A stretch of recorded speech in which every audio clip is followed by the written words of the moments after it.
Today we're going to be painting this beautiful scene in Scotland, and we're going to be using watercolour and pen, which is always a very popular technique and I personally love. First of all, you're going to draw it out onto an A4 watercolour paper. It's a little bit slightly square in format, so you can put like a little border across here and here, and I always advise putting a little border around your paintings because it's very helpful to actually have a little piece that you can actually try out little colours if you haven't got a piece of scrap paper. And I have drawn this out very simply. So just to show you that this distant land is just a little bit above the midway line. And then you've got the middle ground here with this rock edge coming out here. And then these two boats. Now these two boats are the focal point of the picture. You've got a lot going on here though. So what I have done is literally focus on these two boats.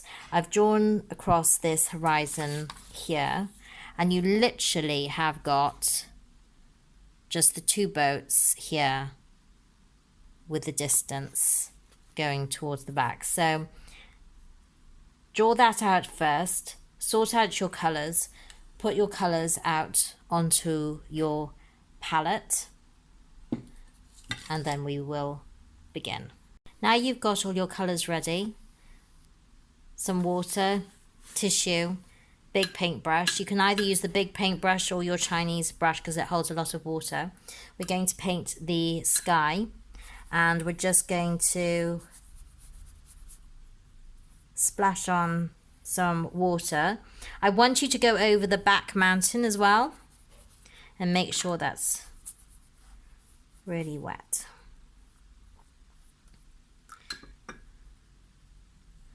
And then I'm going to use 3 colours.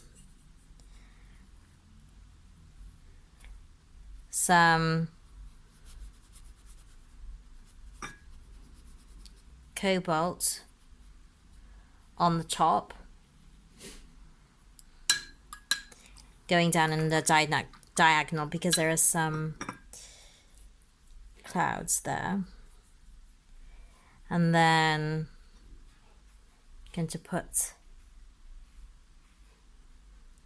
some Cerulean on, going across like that.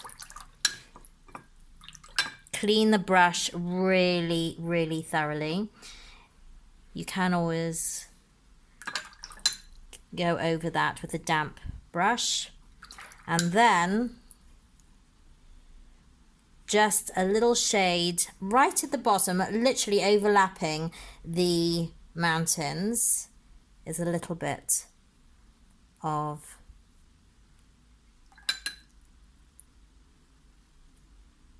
raw sienna. Then you're going to take your tissue and you're going to twist it. You're going to use quite a thick bit and twist it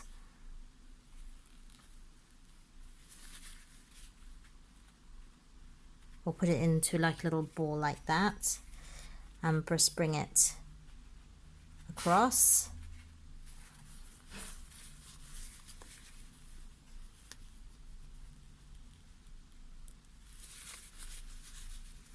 And then what you're going to do is twist that into a thinner piece and go along the horizon. I think there's some still bigger clouds coming along here.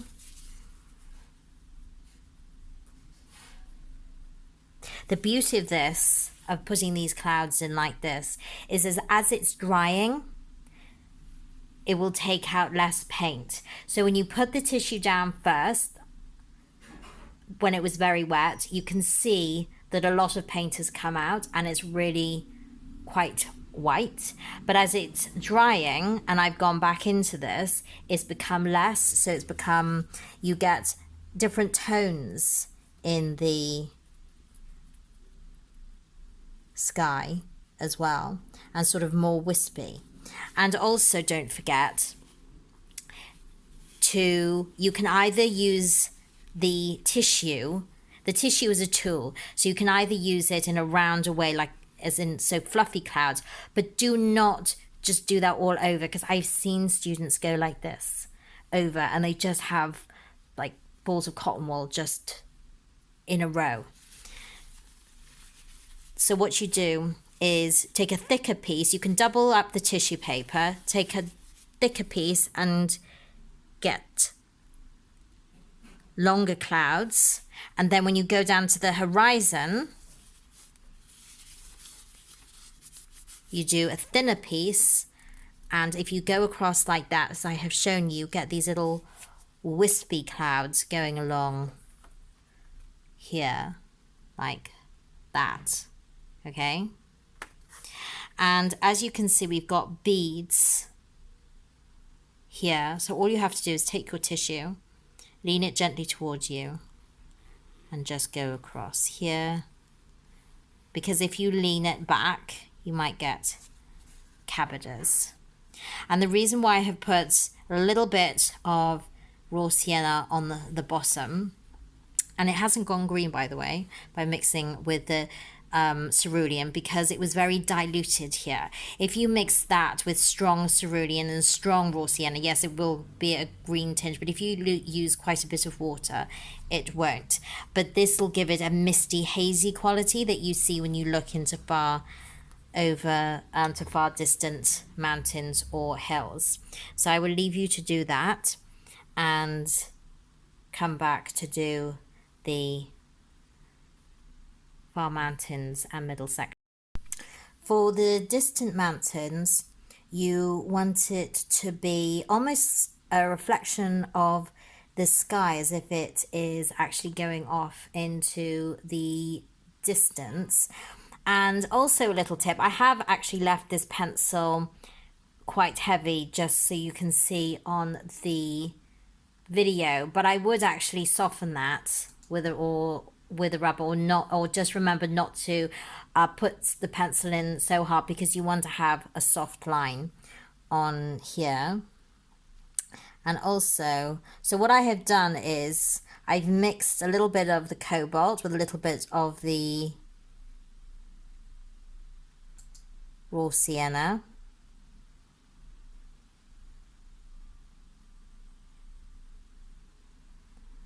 And so it's sort of almost like a dirty blue, really. And then I'm going to take some raw sienna here, because you've got some different tones coming through here.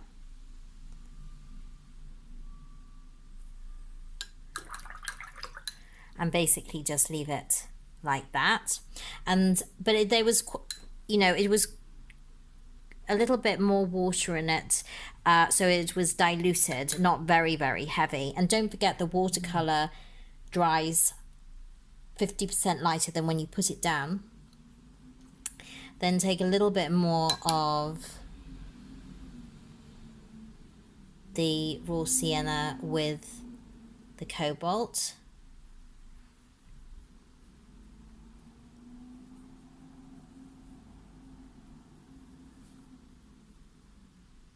And just dab in some of the middle ground. So I'm simplifying this, so I'm kind of making this all one bit, even though I think that's more behind that one, but I'm trying to simplify it for you.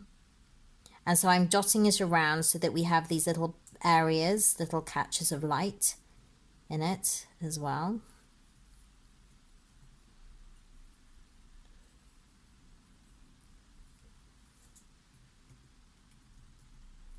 And if you need some darker shadows in it, add some of the burnt sienna to that mix and dot that in as well. So you can see that that's coming forward in front of the background here. And then we're going to wait for that to dry, and then we're just going to put some loose washes on the sea and the wall as well. But also what I wanted to do was this, is bring this bottom mark down so it underlaps this stone walls just slightly. I just realized that that was going to be at the same height as this, and you want it to go behind. The best way of showing distance is actually to overlap things like I have with these dark trees going above, and you can always go back into it as well. I quite like doing it when it's still wet behind, damp should I say, so you can get the softness, but also you can go back into it if you feel you need to do more. We're focusing on this bit of wall. Now, as you can see, I've done a very light wash of cerulean blue, and then I have just dotted in some darker, some stronger areas of cerulean blue just to give it some variety. And then I'm going to take a small brush, this is a number 4, and or you can take a rigger or whichever way, and I'm just going to put in some darker rocks. So basically painting in the negative shapes, putting the outside of the rocks in.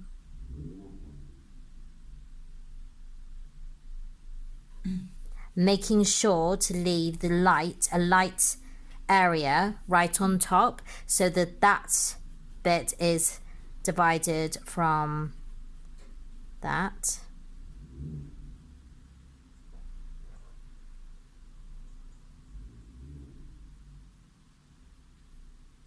So you can build this up like this, and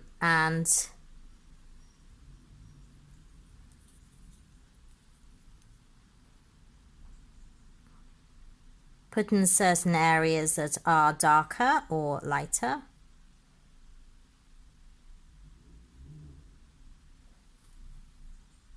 So you've got a nice wall there, and then just put a little area of shadow on the bottom.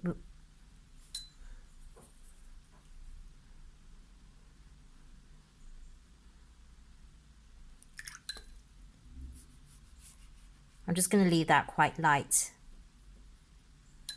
for the moment, because we're going to go over that again with cerulean. And then we're going to switch back to the Chinese brush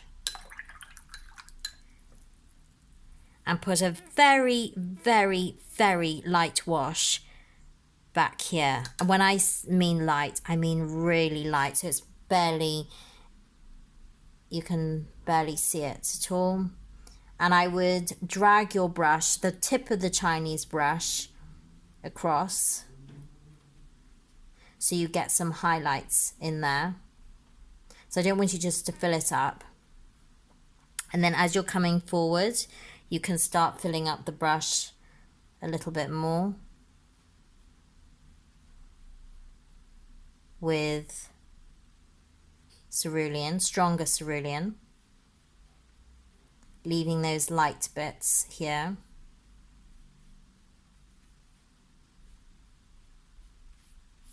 And don't forget, this water is always a darker reflection of the sky, or vice versa, but in this instant we're going to make it this a little bit darker. And so we're going wet on dry, but where that's still wet, you can still go back into it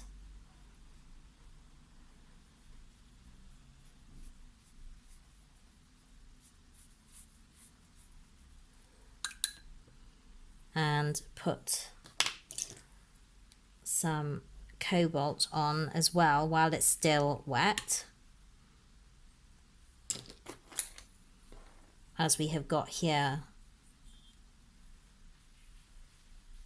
And you see how it bleeds nicely into that? And I'm keeping it to the side.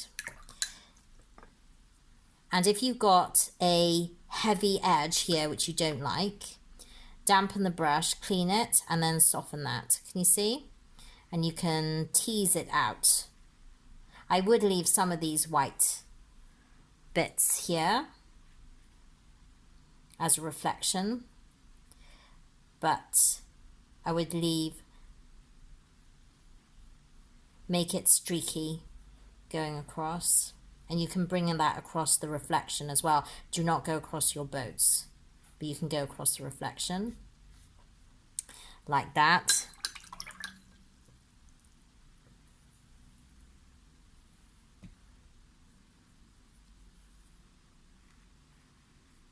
Just tease that a little bit more, I think, here.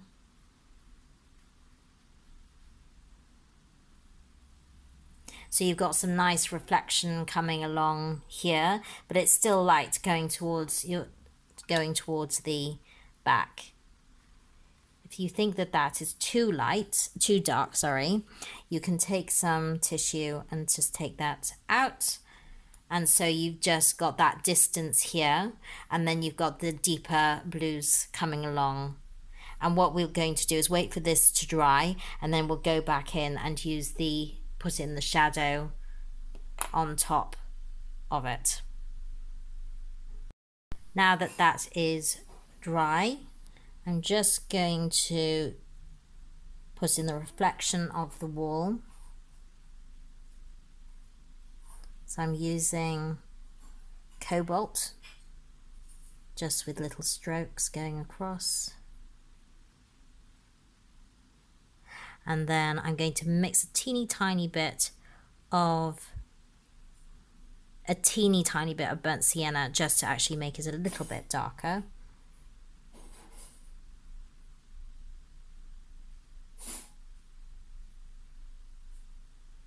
Bring that out here. I haven't bruised it out enough, have I?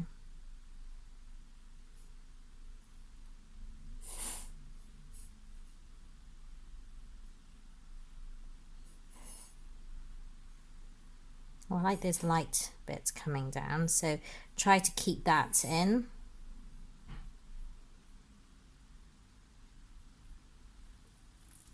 Like that. And then I would just leave it to dry. Again, if you feel like any of these edges are come too far out, or you want to soften them, you can just use a dry brush. I wouldn't do all of them, just some of them, because then it'll give it a more realistic approach.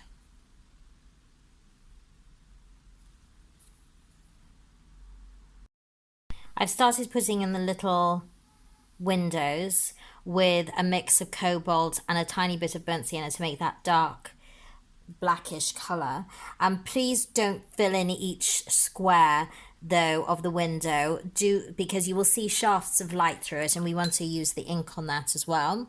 And then using Cadmium Red,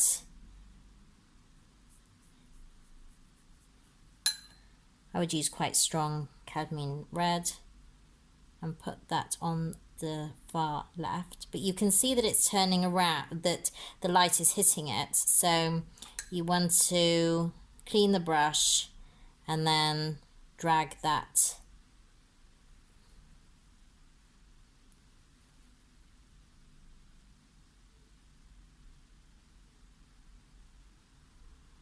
across like that. And so you got a little patch of light here as well, and just let it bleed. And then you can take a damp brush and just gently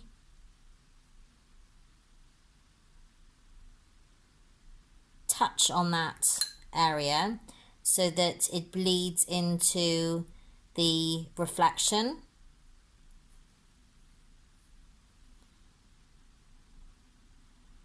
You've got a little bit of the top of the boat here, of the cabin. And I've done the same with here with the blue. And last but not least, I'm going to put a very light wash. I can't do it now because I've just put this, the colours of the boat on. A very light wash of shadow on the left side of the cabins. And then we're going to go into it with pen.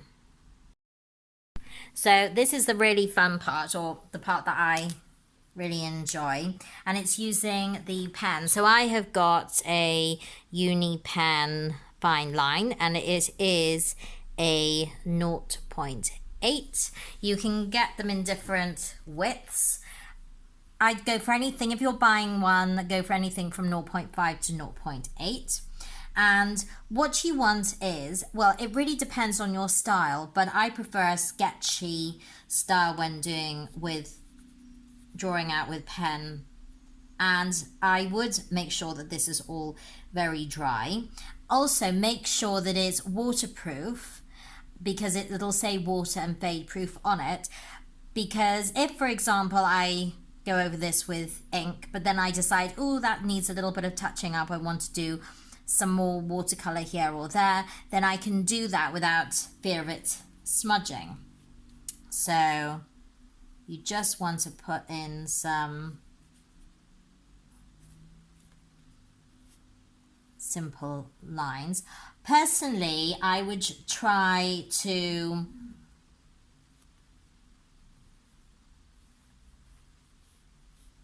put in the boats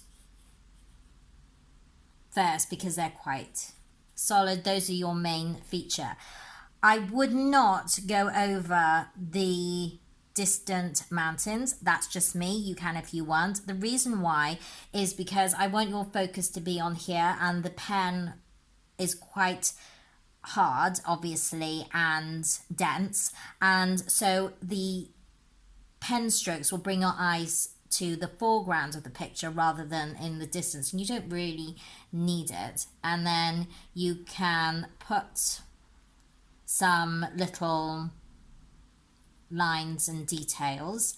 Please note that the light is coming from the right to the left, so you don't want to go over the windows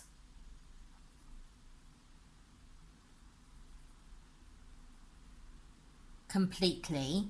You want broken lines, and this is where it gets interesting, because you've got to pick and choose what you've actually got to put in. For example, I'm not putting in this line here for the moment. I'm going to leave that out. And I'm not going to put a line on top of here. I'm going to leave that out. So you can go back if you want. I'm putting the lines where the shadow areas should be. And you can also put some lines in the reflection. Be very careful when you're painting in the reflection, because you don't want it as solid as this boat. You want it kind of, you know, like water. You know, it won't be as dense, will it? So you can squiggle lines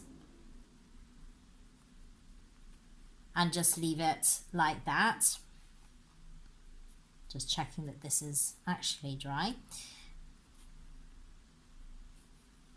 And you can put in as much or little detail as you want. I'm probably putting in less because I'm trying to make a simple picture to show that you can actually do it with less, but you are of course very welcome to put in as much detail as you want. And I've also left out all of this because I don't really feel that you need it. And I'm trying to show you that when you have a photograph or a scene in front of you, you can leave out as much or put in as much as you like. Again, I've got a harder line here and a squiggle here to show that it's reflection in the water. It doesn't confuse people. And so I'm going to keep going on like this for a little while. You can put little details in. And don't forget, well, you can use a ruler for these masks. I try not to though. But don't forget, don't stop it right at the edge of the mountain, the hills at the back. You want to just overlap it. It will give it distance. That I might use a ruler for because it's very long, so just be careful of that.